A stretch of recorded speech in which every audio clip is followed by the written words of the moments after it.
Olá, seja muito bem-vindo aqui ao nosso vídeo semanal. Bom, nesse vídeo eu gostaria de conversar com vocês sobre diferença de comprimento de membros inferiores.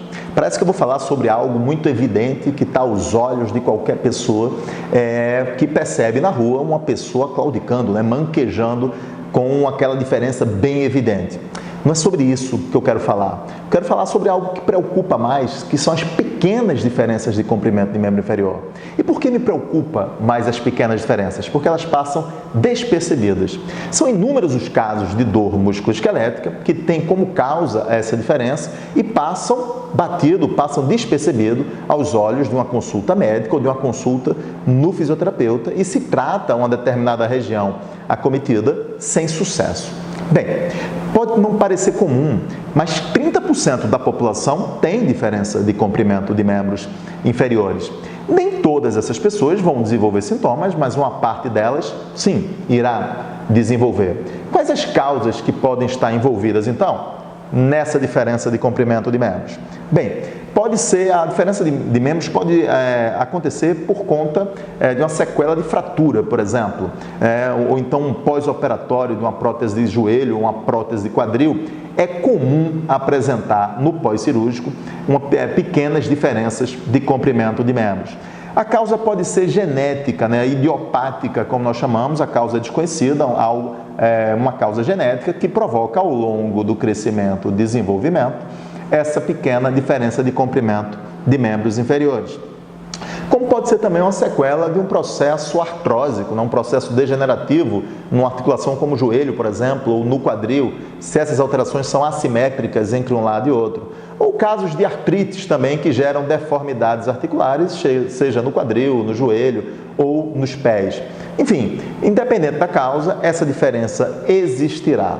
Bem, quais são os sintomas que podem existir quando uma pessoa apresenta pequenas diferenças de comprimento de membro inferior?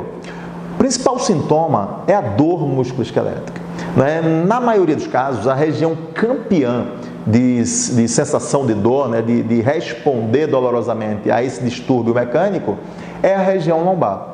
Então, a lombalgia, por conta de diferença de comprimento de membros, é extremamente comum em quem tem essa diferença.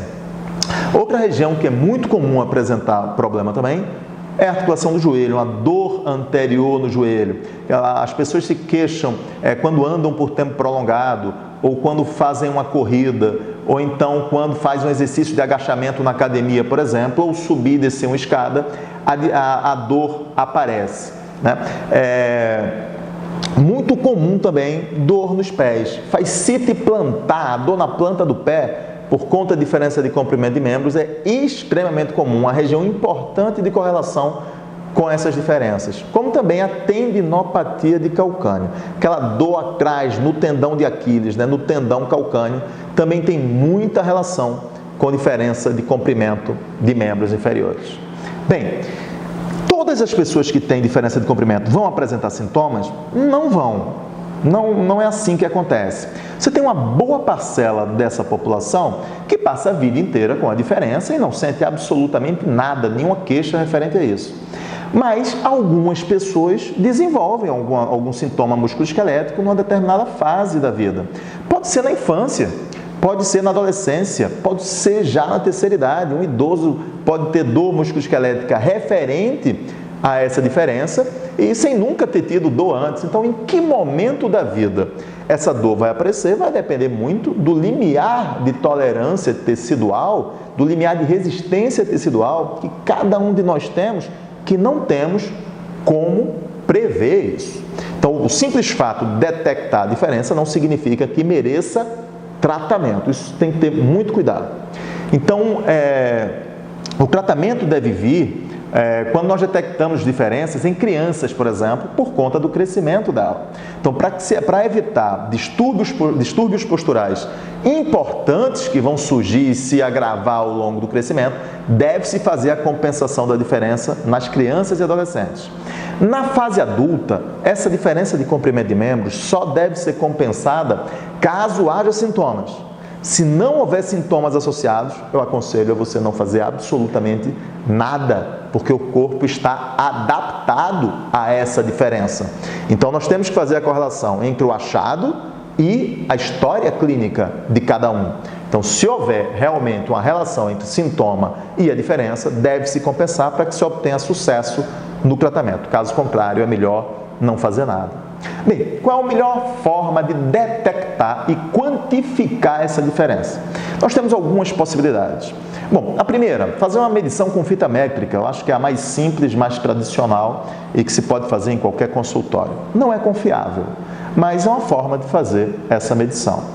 A forma mais precisa, do ponto de vista matemático, digamos assim, é a escanometria, onde se faz um exame de imagem panorâmica e a medição óssea de uma imagem de raio-x, né, onde você vê a medição dos ossos de cada osso nos membros inferiores, do lado direito, do lado esquerdo, e mede-se, quantifica-se a diferença.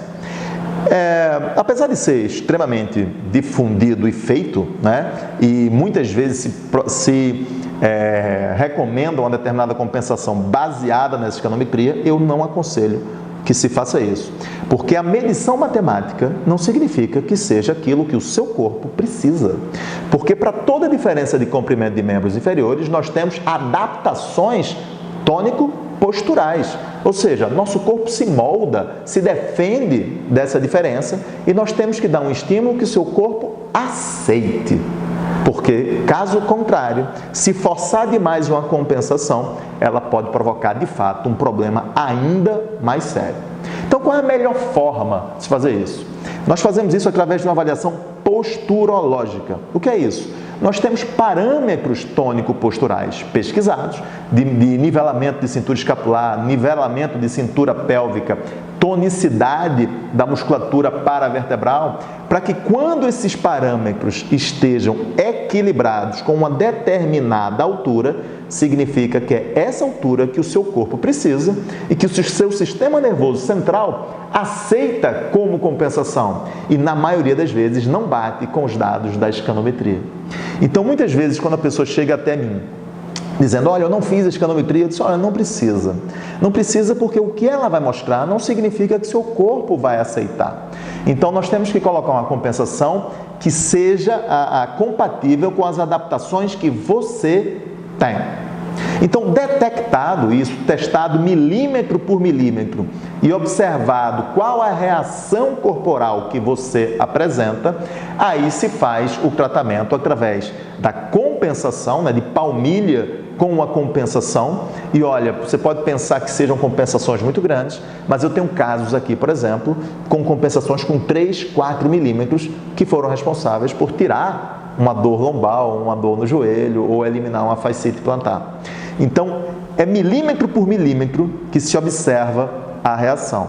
Então, nosso tratamento se baseia na confecção de palmilha para fazer a compensação e, obviamente, quando necessário, se fazer o tratamento de fisioterapia associado com as mais diversas técnicas. Pode ser aí o RPG, pode ser o método Busquet, pode ser a cinesioterapia, né? Exercícios terapêuticos mesmo, pode ser o Pilates. Enfim, independente da forma como a fisioterapia vai atuar, vai ser necessário se fazer concomitantemente com a palmilha de compensação. O grande lance é que muitas vezes eu recebo pessoas indicadas por colegas meus fisioterapeutas que o tratamento não vinha evoluindo justamente porque após uma sessão brilhante feita por ele, a pessoa caía em descompensação ao ficar em pé. Então, quando a gente compensa, o sucesso de todo aquele trabalho, de todo aquele suor dedicado pelo paciente e pelo profissional fisioterapeuta começa a vir, começa a surtir efeito. Então, esse trabalho casado, muito bem casado, entre a fisioterapia e a compensação com a palmilha é que representa o grande sucesso no tratamento de quem apresenta essa diferença. Então, para fazer isso é necessário uma avaliação e caso você precise, caso você deseje ou conheça alguém que pode se encaixar nesse perfil, nós temos na descrição desse vídeo aqui em cima o contato da Ergovitae para que você faça a sua avaliação ou recomende uma avaliação para alguém que você conhece. Então, espero que eu tenha sido útil nesse momento. Um grande abraço e até o próximo vídeo.